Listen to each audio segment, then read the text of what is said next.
طبعا الحمد لله والشكر الله رزقنا بحجم كلش حلو، كاربة معدلة. يا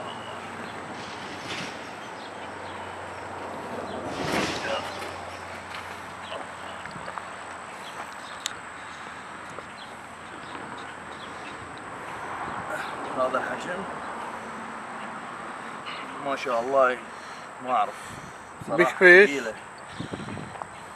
يطلع بيها فد 10 كيلوات، يعني تقريبا 18 15 باوند. وصدناها بعجين بصراحة، يعني دائما انا استعمل الكورن الذرة، بس اليوم قلت خلي اغير واستعملت عجين. هسه راح اشوفكم وياه. هو الصمون اللوف هو نفسه، فلسته وخليته بالشص شو مالته، وطلع وياي هذا الحجم. يا الله قرب قرب قرب.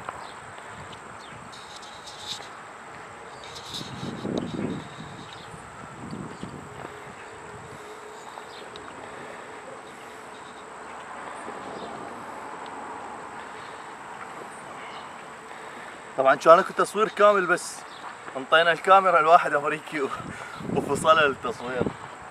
عباله دا نطقطق صور، ما عباله فيديو. يمك تقدر اطلعها وحدي. خليها هنا. وهاي الثانية همينة.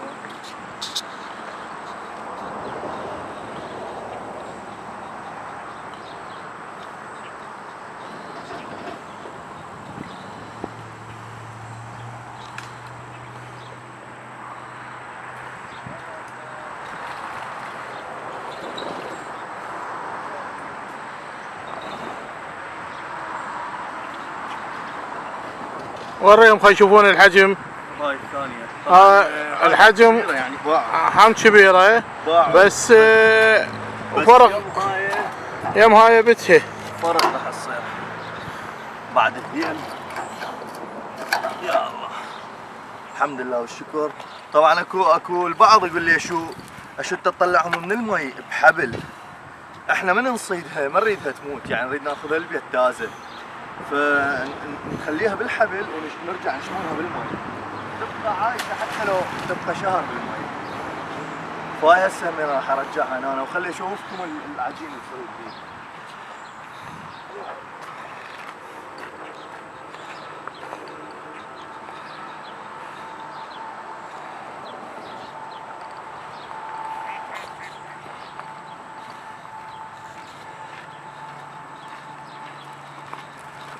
طبعا هذا التوست الكل يعرفه، اللوف العفو.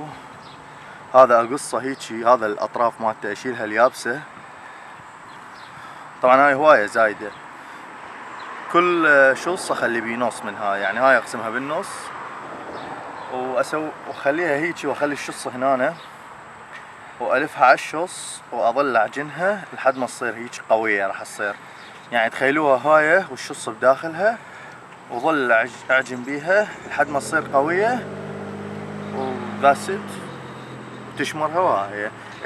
اذا تريد تخلي شويه عسل، طبعا العسل يكون افضل، لان انا هذا اوريدي مشتري بالعسل،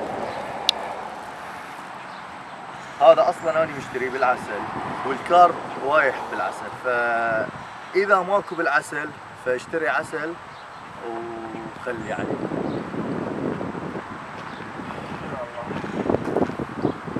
مثل ما قلت لكم اهم شيء المي يكون واقف، لو حركه بسيطه، ودائما الكارب يعجبه يعيش يم الزرع. يعني هسه ما اتوقع اكو كارب بالنص، كل اللي دا نشوفه يم الزرع، واحنا دا نشمر هناك، والحمد لله طلع هذا الحجم من هناك بصراحه. هاي الصغيره طلعتها من هنا، بس هاي الكبيره شفناها انا وعدي وبالقصد شمرت هناك، والحمد لله صدتها، لانه الكارب من جوا يبقى يقمص فوق المي. يعني يطفر، اتوقع الكل شايف فيديوهات عن الكارب، فبالقصد شمرنا هناك شفناها، والحمد لله والشكر طلعت هنا. اي سؤال اي استفسار اكتبوا لي كومنت او تعليق، وان شاء الله انا اجاوبكم على اي شيء. يلا تحياتي لكم واشوفكم فيديو ثاني، مع السلامه.